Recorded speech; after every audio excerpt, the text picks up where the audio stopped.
The next person I'd like to introduce is actually a very, very interesting person. Her name is Lianne Mantla-Look. And the reason that she's interesting is she's actually been with us since kind of the beginning of My Gut Feeling. And not only is she a 3-year stomach cancer survivor, she's also a First Nations registered nurse who traveled all the way from the Northwest Territories to be here with us. Now, I hear that there's been a lot of adventure traveling to Edmonton with baggage loss, so really, we're really, really honored to have her here. So, Leanne, if you can come down for us.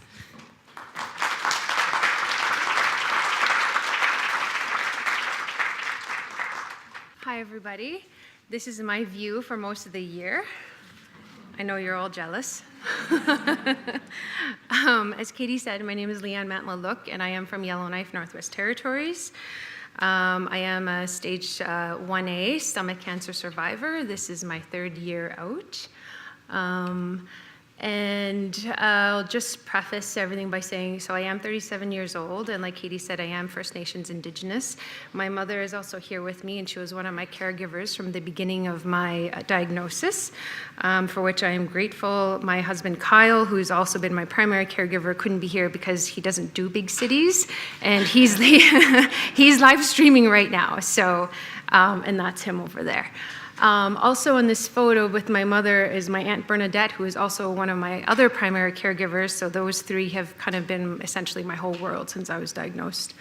I am originally from a small community called Betchico, which is the First Nations community. It's an hour's drive just outside of Yellowknife. And as it says right there, and in my bio, I currently reside in Yellowknife with my husband and our 2 cats, Mouse and Cheese. And this, I know, the names are hilarious. You'll see pictures of them soon, they're great. And then this photo was taken 5 minutes after I got my phone call from my surgeon saying that we could go home after living in Edmonton for 3 weeks after my TG. So these are various communities in the Northwest Territories. I'm not going to get into none of it because I'm not from there. But as you can see, these are all tiny communities surrounded by great distance. The furthest community is Sax Harbor and Uluhuktuk. You do have to fly, I think, take 3 layover trips just to get there. You'll see my little community there, Betchico, around Great Slave Lake. The other lake is Great Bear Lake. And then just outside of Betchico, you'll see our other Tlicho communities. There's Wati, there's Wekwati, and Gumiti. And then there's Yellowknife. So as this slide says, traveling a great distance to access healthcare is the norm for most Northerners. A lot of people do have to fly from smaller communities to get to the larger communities just to get to Yellowknife. And then once they can see physicians, specialists who sometimes do fly up from Edmonton or Calgary, sometimes Nova Scotia, they have to fly and stay in Yellowknife away from their families and stay in boarding homes unless they work for the government. I thankfully worked for the government of the Northwest Territories, so I was able to access my medical benefits so that I didn't have to do that when I lived in Edmonton, and then I'll touch base on that there in the coming slides. So today I will be touching a little bit about access to care in the North, but I will mostly be speaking about my own and my family's experience from my diagnosis, but I can certainly answer any questions at the end of the presentation because as Katie said, I am a registered nurse, so this is basically my experience as a professional patient. So, map of Canada, you see Yellowknife, you see Edmonton. It takes roughly an hour and 30 minutes usually just to fly from there. There's flights to and from Yellowknife every day from Edmonton, and then obviously there's connecting flights from other provinces in Canada. This is how long it takes to drive. So driving from Yellowknife to Edmonton, people do it all the time. Before my diagnosis, I used to do it myself, just driving on my own, because I also attended university in Edmonton, and I also lived there and worked in the university hospital. When I was initially diagnosed, we had flown down to Edmonton, and then we flew back. But for my second surgery, when I had to have my gallbladder taken out, we did choose to drive because my surgeon assured me that post-op I should be fine for the drive so long as we took lots of breaks. This is another picture of me and Kyle. You're going to see him just because I just love him. So just before I touch onto this photo, so I'm just going to talk about when I was diagnosed and how it came to be that I was diagnosed. So I suffered from reflux disease and heartburn since I was in the 3rd grade. Rolaids, Tums, they were always in my backpack. And then when I was in middle school, I then graduated to Gaviscon, Maalox, and then the teachers always had to have that stuff in their desks for me in case I needed it. And then as an adult, I could take big girl meds, and then I was taking Losec, and then I took Losec for roughly 10 years. And it's because of my excessive history with reflux disease that my physician ordered regular gastroscopies. So I started getting those when I was 25. And then when I was 33, I didn't get the gastroscopy the previous year. I asked my doctor about it. He then consulted the surgeons who said reflux disease is not a need to have regular gastroscopies. If that's her only symptom, then we don't need to do one this year. The following year, I developed constipation, which was not a usual thing for me. So diet changes, exercise, taking an arsenal of laxatives didn't make a difference. And then the gastroenterologist, who is based out of Edmonton, Dr. John McKeagney, I saw him when he was locuming up in Yellowknife. He got very upset that I'd been complaining of constipation for about, at that point, 18 months. So then he did me a favor, got me in for an urgent colonoscopy, and he removed 3 polyps. He got angry again after that because who knows what would have happened if I had been kind of left on my own. So as a result of that colonoscopy, I then had to have a gastroscopy, which I had on July 24th, 2015. So at that point, this picture was taken in August 17th. I was diagnosed with cancer on August 18th. So this picture was taken at the airport in Edmonton, in Yellowknife, and as I mentioned to Teresa in a message, we were going for a trip to get tile. So my husband was building us a house, and we had taken 3 days off. We left Yellowknife in the afternoon at 1:30, and we were gonna get home the next day at 9 o'clock, because all we were doing was getting tile and coming home. And then, but, everything changed as life happens. And this is where I ended up that night. So the morning of the 18th, my gastroenterologist called me and said, "You have cancer and you need to come in right away." I said, "Well, I can't do that because I'm not in Yellowknife." I said, "I'm in Edmonton." He said, "That's great news." I talked to my colleague, Dr. Klaus Butenschon, who's one of my most favorite people in the world because he saved my life. He said I was talking to him and go down and see him right away at the hospital. So we canceled our return flight home, and I got admitted to the University of Alberta Hospital. So my journey with out-of-province healthcare. So what happened was, because, again, I work for the government, I get medical benefits or medical travel benefits. But medical travel will only be available to you if you are diagnosed in your origin community, for which mine was in Yellowknife. Because I was already in Edmonton, what happened was my medical travel officer said, "You need to fly home to Yellowknife tonight and then come home the next day and then go to your appointment." So that would have added 2 more days to the whole process. And what ended up happening was I said, no, we'll just foot the bill for our trip because all of our medical appointments had been booked. And then, so By the time I was admitted to the hospital, I spent 6 hours in emergency waiting to see my new gastroenterologist, who is also a colleague of my new surgeon. I had a full body CT, I had a slew of blood work, and thankfully I had no other cancers anywhere else in my body. And then in the meantime, while I was waiting, the nurse in me kicked in. I became practical. I then called my manager and told her, I have cancer. I'm not coming back to work tomorrow as planned, and probably for the foreseeable future. I then called medical travel, did all that kind of stuff to make sure that Kyle had a place to stay while I was in the hospital. I then called my mother, told her what happened, and then arranged for her to fly down because we didn't know how long we were going to be in Edmonton.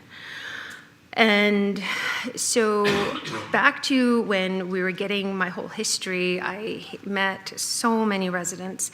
Nothing against residents, but sometimes they just need to get over the incredible thing about me not having any symptoms. I had 0 symptoms other than reflux disease. And all of the students and all of the residents I encountered all kept going on, but you have no symptoms. How did this even happen? It was just a fluke. That's the only way that we could describe it. And after we got that over with, we had to kind of come up with a plan. So my scope from July, there were three biopsies taken, and it was a locum surgeon who did the gastroscopy because my gastroenterologist was a locum and he wasn't in Yellowknife that week. And I'll never forget the day of my gastroscopy because that morning I went into the hospital feeling just not great. I just had a horrible, horrible feeling that something bad was going to happen. I felt that way going in. I felt that way waking up. And then Dr. Topstad, at the end, when I finally did wake up, she said, everything went great. She said, I didn't see anything. She said, except there was some redness on the antrum of your stomach. She said, but it doesn't look sinister. And that made my feeling even worse. And then 3 weeks later, this happened. So after this, I then had to spend the week in the hospital. I had to have another staging gastroscopy. After the gastroscopy, the on-call gastroenterologist only took 3 biopsies in random parts of my stomach. They all came back negative. When I woke up, she had already gone into another surgery, and then a different gastroenterologist came and waited for me to wake up and said, you can go home. You were misdiagnosed. I know. And this is a doctor that I had worked with previously, so I knew not to take what he said with, and I didn't believe him. And also, I didn't really like him. So when he left, I called my surgeon and I said, Klaus, what's going on? I was told I can go home. And he said, no, do not leave. He said, we're going to figure this out because if it is indeed a mistake, we're not letting you go home without ruling cancer out. He said, I'm going to order a DNA test on the biopsy that was taken in Yellowknife. In the meantime, I'm going to arrange for another gastroscopy, but this time with 50 biopsies. So then I had to wait another few days because, again, out of province, I didn't meet the criteria to get bumped up and get it done right away that week. So I had it done the following Monday. So we stayed in Edmonton for another week in a hotel, just waiting. I had the gastroscopy on the Monday, about 6 days after the first one, and I had 50 biopsies taken. Of the 50 biopsies, 2 came back positive for cancer in the antrum of my stomach. So a total of 50, I wrote down the number now because I can't do math right now. So 56 biopsies, 3 came back positive. And it was determined that I was in the early stages of stomach cancer, so I was later diagnosed as stage 1A. So after that, we were able to go home, finally. This is us on the Canadian North flight. And then the following day, this is how we celebrated the phone call that the cancer was restricted to the antrum of my stomach, and now we're just waiting for Dr. Butenschon to give us a surgical date and a plan. And then what he ended up saying was, despite the fact that my cancer was a slow-growing cancer, he advised a total gastrectomy and right away, and he didn't want to wait 6 weeks. And then September, so these are various photos. This was the day before my TG. This was 1 week after I got the NG tube out. And then this is on one of my daily walks around the unit just because I wanted to get out of that hospital as soon as possible. And then this other text is just me keeping my husband awake because I couldn't sleep. And then we're gonna get to that too. So, and then I don't know if you can see the little pictures there, but that's me and him and the cats. So, one of the things that, sorry, I'm going to get emotional here. One of the things that had to do that I forgot to say was that when I was diagnosed, I was only 4 months married.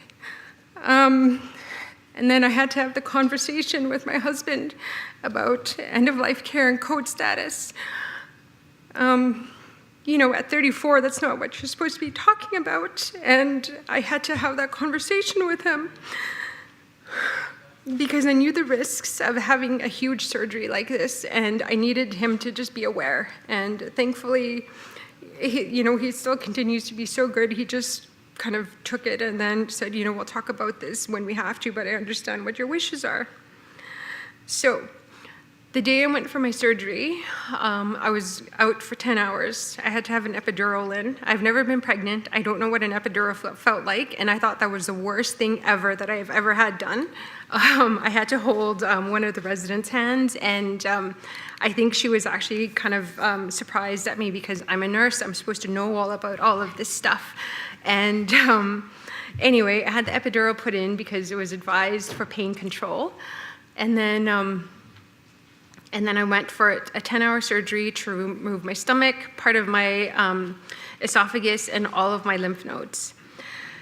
So, and then what happened was, I guess they couldn't wake me up after the surgery, so I ended up not coming back into my room until midnight. And the reason was because they couldn't get my pain under control. So when I was transferred from the OR bed to the recovery bed, the nurses had dragged my epidural over and it slid out.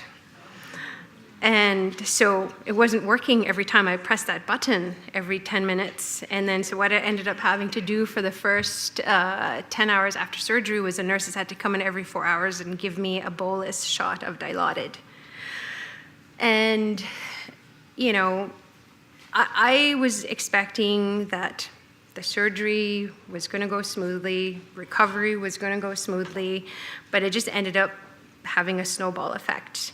So my post-op days were not without incident. One night I developed difficulty breathing after Kyle had left me for the night so that he could go to sleep, and I couldn't breathe. And even with oxygen, I couldn't breathe. And then it turned out that one of the nurses forgot to turn down my IV rate.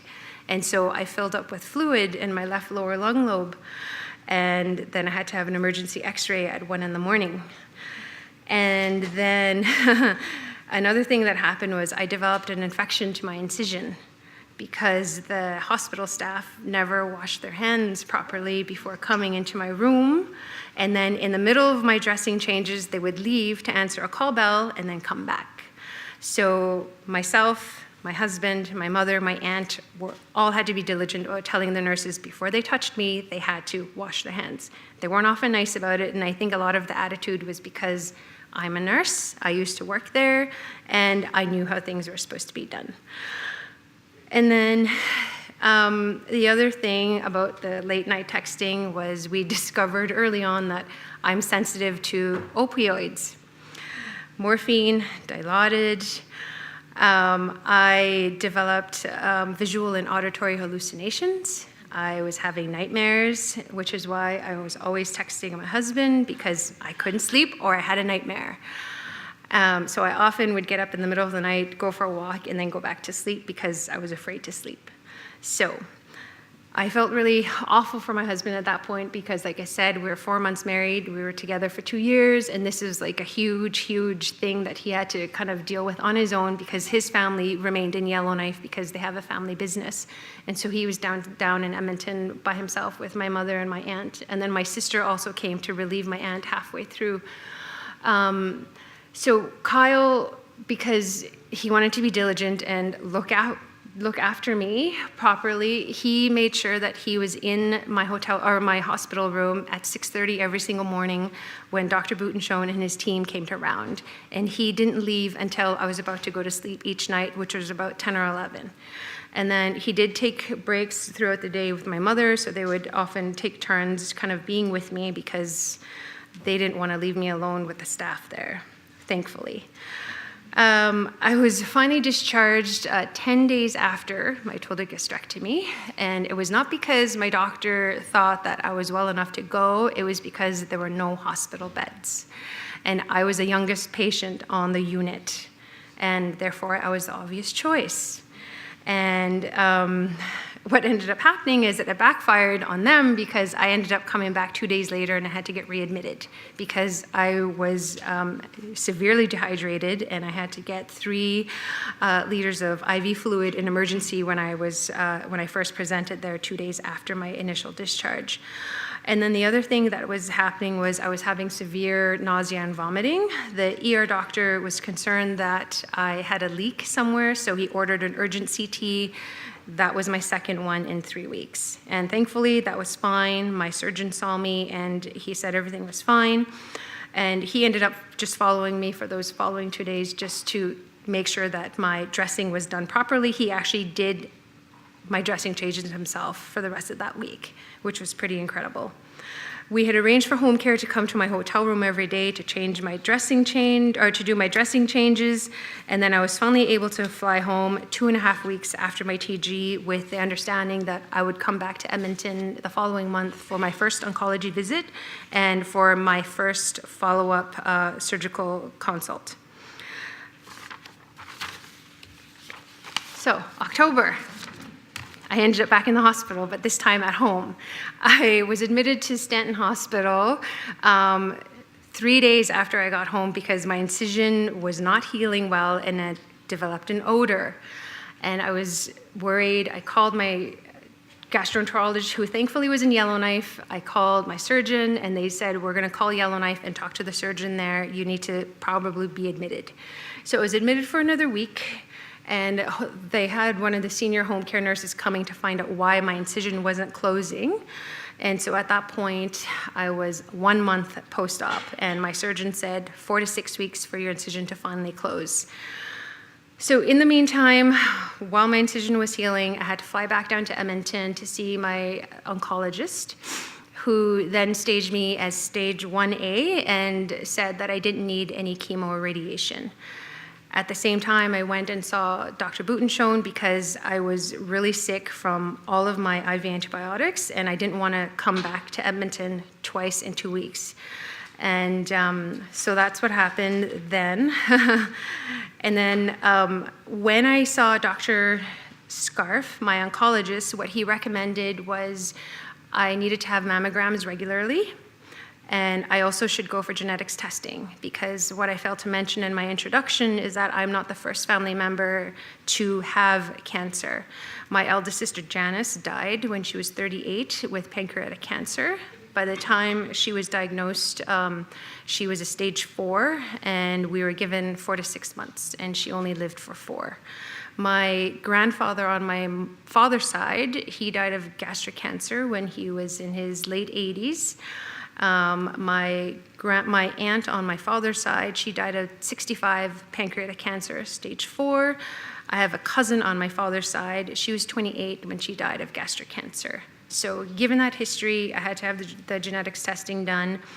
And so the referral process for the genetics testing, it started in May, and I finally saw the genetics counselor in May of 2016. And thankfully, my test came back negative for the CDH1 gene. And I also had my first mammogram. I'd never had one before, and I'm not looking forward to the next one. Thankfully, it was negative in April 2016. My incision, like I said, didn't close. I continued seeing the home care nurses, which was a really surreal experience for me because these nurses were my friends, and they were also my former coworkers. So to have them come into my home and have me present in a very vulnerable position was really hard. Thankfully, my incision finally closed in December, 3 months after my surgery. And then the other thing that was also referred for me was to see the dietitian. I started seeing the dietitian in Yellowknife, and the problem with seeing her was that she had no experience with patients like me, and all of her resources came from patients or for patients who have had gastric bypass surgeries for weight loss. And I understand that it's a similar thing, but it's really not, because I was missing an organ, whereas those other patients had their stomach stapled. So that was really difficult, but at the time, we were only trying to regain all of the weight I had lost. At that point, it was 40 pounds. And then the other obstacle that I had to overcome during this time period was that my disability human resources people wanted to know when I'd go back to work. Because according to Google, you're supposed to go back to work 6 months after having your stomach removed. And I had to tell her that no, that wasn't the case. I fought her on the fact that it took longer for my incision to heal. My surgeons, everyone on my team wrote letters, and then she got off my case. And then this is my first TG anniversary on September 4th. So there's me and Kyle. There's Madison. She's the center of my universe. She's my niece there. And there's my grandmother. She's in her late 80s. She doesn't have a first name. She goes by Abu's wife, which is my grandfather. And everyone knows her as Abu's wife, but really her name is Elizabeth, and that's my mom's mom. And then down there in the lower photo are all the women in my life who have helped take care of me during my recovery. And then as you see down there, those little grainy pictures, those are our cats. So during this time, I was 1 year out, and then now the employment people were calling again, when are you going back to work? So one of the things I forgot to mention was in the map there, my home community of Betchko has a community health center. So community health centers in the Northwest Territories are run primarily by community health nurses, and I was one of them. And health centers in the Northwest Territories have visiting doctors. They don't have doctors, they're full-time. So essentially, you're kind of it. And I couldn't go back to that kind of life where I had to do call, where I had to answer the phone from 5 o'clock until 8:30 the next day, and also kind of present to the health center whenever there were emergencies. So then I had to find another job. Thankfully, I found a job in one of the specialist clinics at the hospital in Yellowknife, which meant I only had to commute 10 minutes, whereas my previous commute was an hour there and back coming home. So when I first went back to work after my surgery, my doctor said only 3 afternoons a week, but that still meant I had to leave home at 11:30, drive to the clinic, come home at 5, and then not get home until 6:30 most nights. I couldn't sustain that for very long, so I thankfully found a position in Yellowknife. This was November 2016. I was back in the hospital. So the other thing that I failed to mention was the clinic position that I found in Yellowknife, which was a lot less stressful than my position in Betchko, was that I worked in the pediatric clinic. So that meant I was exposed to several germy kids, and I got sick my 3rd week back to work, and I ended up with pneumonia. And so this is one of the texts that my mother sends, and she doesn't know that I post stuff like this on Facebook. So when I was first sick, she asked me if I was going to make the cat sick. And thankfully, that wasn't the case. It was just me who ended up in the hospital. So then I was off work at that point on my new job for 3 weeks. Then something else happened. I had to have a CT because apparently my x-ray was a little bit suspicious. The CT confirmed that I had suspicious looking lymph nodes. So then at that point, that was my 4th CT since my diagnosis. And, oh, sorry, am I running late? Sorry about that. Okay, so then I was in the hospital again for another week, and then I went back to work. And then I was in the hospital again in February 2017, this time for my gallbladder to be taken out. And I didn't realize that that was a side effect of extreme weight loss, was developing gallstones. Never had that happen to me before. And then, so I'll just touch base on this and I can finish off quick. So I decided to have my surgery done in Edmonton because I didn't say this, and I was going to say this in the end, was that Yellowknife doesn't have permanent surgeons living there. There actually is only one, but he kind of takes time off. So we always have locum surgeons coming up, and I didn't want them to take out my gallbladder because I was the only patient that they've ever had who has survived after having a TG and stomach cancer. So I made arrangements to have my surgery done in Edmonton. And so that required me to go see a doctor, not my regular one because he was out of town. And then she refused to write me a referral because this was going to be an out-of-province referral, and they don't do that. And then I fought her on it, and then basically told her that this is the guy who took up my stomach, and I had already had an OR date scheduled and a team waiting. They just needed to do all of the benefits process of it all in order to actually schedule me. So we drove down to Edmonton at that point, and then had my surgery. I was discharged after 3 days again because they needed a bed. So what was supposed to start was for my surgery, it was supposed to be done laparoscopically, and then they ended up having to do an open cholecystectomy because of all of the adhesions. My doctor had to cut out 20 centimeters of adhesions in order to even get through to my gallbladder. So now challenges while living in the north after having a TG. As I said, surgeons in Yellowknife don't have any experience with a patient such as me, and neither does my primary care physician. My gastroenterologist is a locum. He comes up from Ontario, actually, twice a year. And my dietitian, who I now just see once a year, she doesn't have any experience, again, with TG patients. And then the distance from my primary surgeon in Edmonton is an obstacle that's annoying, but is doable because he knows that I'll call him and email him, we'll discuss my symptoms, and then based on that, we'll decide what I'm gonna do, if I'm gonna present to the ER, or he'll call one of the surgeons in Yellowknife to see me. So, any questions? Sorry, I know I'm really behind.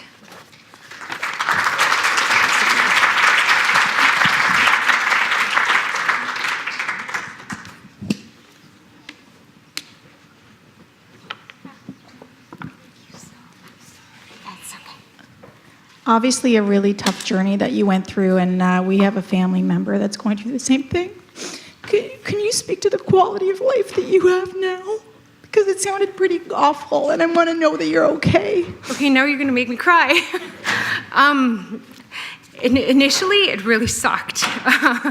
The weight loss, having the other cancer survivor mentioned the aversion to water was awful. Gatorade saved my life. Watered down Gatorade, I lived on that for 3 months. And the food thing, I don't get any joy from eating food. As far as I'm concerned, it's just fuel right now. But at the time, it was not easy. And I think it was hardest on my mother because my sister died, and then now she had another daughter who was diagnosed with cancer. But now, after my second surgery, thankfully I didn't have an infection from that. I'm doing much better, but it's the balancing the food and the water thing that's becoming an issue right now, and that's just going to be a lifelong thing, and I'm so sorry about your family member.